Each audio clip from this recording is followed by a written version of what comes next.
Buenas tardes a todo nuestro querido auditorio. Estamos aquí en OnLive haciendo una transmisión muy especial. No le cambien y quédense en OnLive.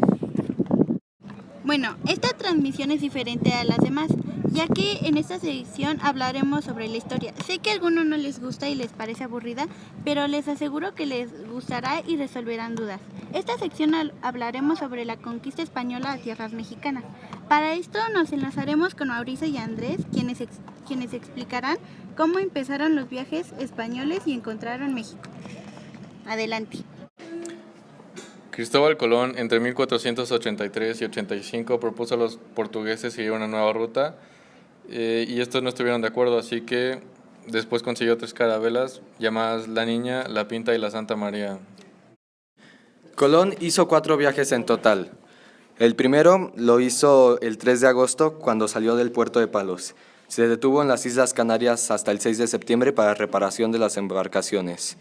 Después de un mes de navegación, los marinos cansados y temerosos buscaban darle la muerte a Colón.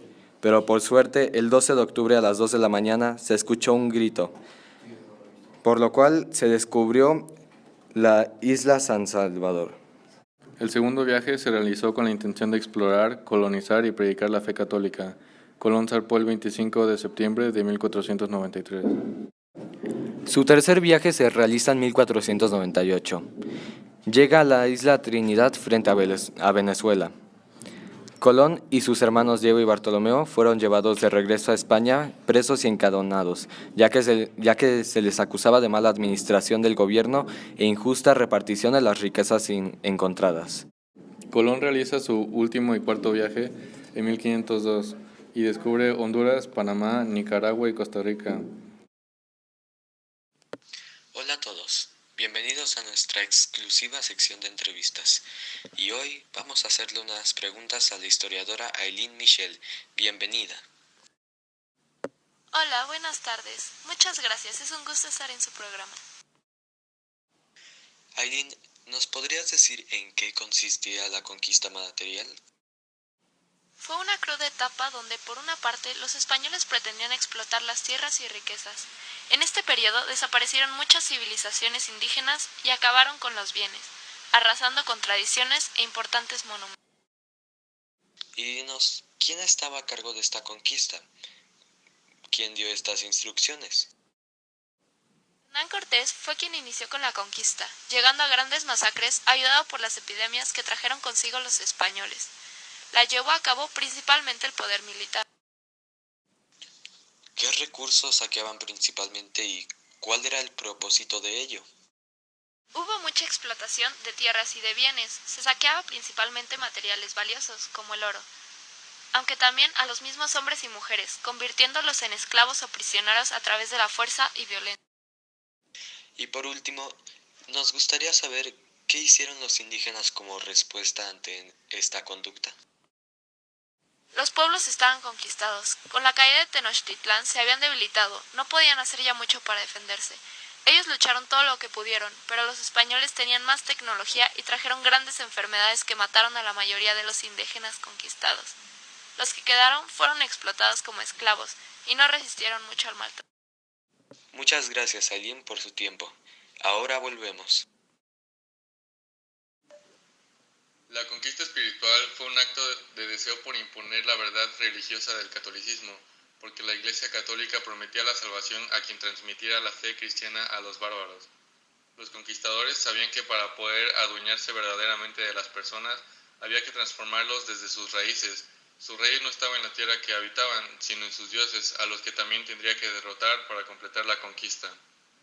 Los templos indígenas fueron destruidos después de ser saqueados, y Cortés construyó una iglesia utilizando el material de los templos de Tenochtitlán que destruyó, la cual sería después la Catedral Metropolitana de la Ciudad de México. ¿Qué tal, amigos? Ahora les hablaré de la educación y arte. Las dos fueron dominadas por la Iglesia. Un gran ejemplo se dio en la educación, donde las escuelas eran fundadas cerca de los templos católicos. Principalmente, las escuelas eran para educar a toda persona, pero terminaron solo educando a la clase privilegiada. Algunos colegios sobresalientes son el Colegio de la Santa Cruz en Tlatelolco, el Colegio de San Juan de Letrán y la Real y Pontificia Universidad de México. El arte se desarrolló en tres aspectos: pintura, escultura y arquitectura. La pintura y la escultura fueron totalmente inspiradas en la religión y aparte el clero también dirigió las pinturas y esculturas de este tiempo. Hola, buenas tardes a todos los escuchas de esta transmisión. Yo voy a hablarles un poco acerca de la cultura en la Nueva España. La cultura sufrió cambios abruptos durante la colonización. Se aplicaron las leyes de Indias, los españoles empezaron a conocer los dialectos indígenas y empezaron a enseñar el español. Los conventos se volvieron centros importantes de pintura, canto y teatro, lo que ayudó también a la evangelización, y se enseñaron nuevas técnicas de construcción, cultivo, ganadería, alfarería, herrería, sastrería, entre otras. En esos tiempos también la iglesia se encargaba de la educación, hospitales, asilos, orfanatorios y hacían la función de un banco. En 1535 llegó la imprenta, que fue algo revolucionario. Llegaron las universidades y se hacían estudios de arte, teología, filosofía, derecho, retórica y gramática, lenguas clásicas, medicina y lenguas indígenas. Surgieron también grandes pensadores y escritores, como Juan Ruiz de Alarcón, Sor Juana Inés de la Cruz, Carlos de Sigüenza y Góngora, y surge también el barroco, que afectó en el arte, arquitectura, obras e ideas. En este periodo se escribieron muchas crónicas, que eran relatos que buscaban dejar el recuerdo de los hechos y los acontecimientos más importantes. La cultura reflejó los grandes cambios que sucedieron en América. Hola a todos los que nos escuchan en nuestra edición especial sobre el periodo de conquista por el que pasó nuestro país. A continuación les hablaré sobre cómo era el orden político que existía en esta época. El primer mandato de la Nueva España fue ejercido por el conquistador Hernán Cortés, quien fue nombrado capitán general de justicia y mayor por el rey, pero su mandato fue corto gracias a todas sus irregularidades que existieron durante la conquista y su escaso periodo de gobierno. El rey español, al querer tener un control claro sobre su colonia en el Nuevo Mundo, decidió imponer una forma de gobierno centralizada y autoritaria, donde el rey mandaba a un representante en su nombre para ser el que regiera estas tierras. En un principio, al ver los desastres que causó Cortés en su mandato, nombró a una audiencia, los cuales iban a tratar exclusivamente cuestiones fiscales y escuchar las necesidades del pueblo. Pero existió un abuso de poder de su parte y así fueron destituidos de este cargo. Posterior a esta primera audiencia, se nombró una segunda, los cuales lograron hacer más cosas, como fue decretar los derechos de los indígenas, liberar a esclavos y quitar poder a los conquistadores. Después de tener dos audiencias, el rey decidió nombrar a un virrey, el cual tenía poder total sobre la Nueva España, pero aún así solo cumplió los deseos del monarca español, y este podía cambiar dependiendo de lo que le conveniera al rey. La función de este era atender todas las necesidades políticas, económicas y otros aspectos de la conquista de la región, por lo que era muy importante el que cubriera este cargo, además de que este tenía que tener la confianza del rey.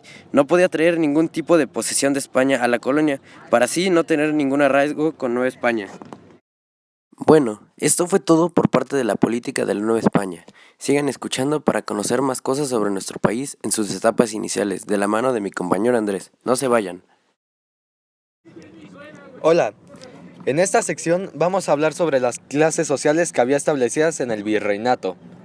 Las 5 divisiones principales eran los indígenas, los españoles, los criollos, los negros y los asiáticos, quienes aparecieron justo cuando empezó la conquista. Después están sus subdivisiones, las cuales eran los mestizos, quienes eran los descendientes de los españoles y los indígenas.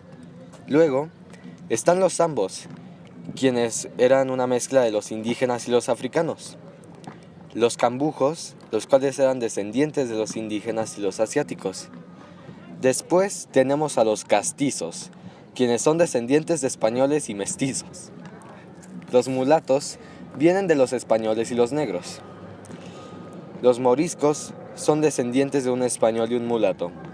Y finalmente, los albinos son una mezcla del español y el morisco. Les agradecemos por sintonizarnos en nuestro programa de radio.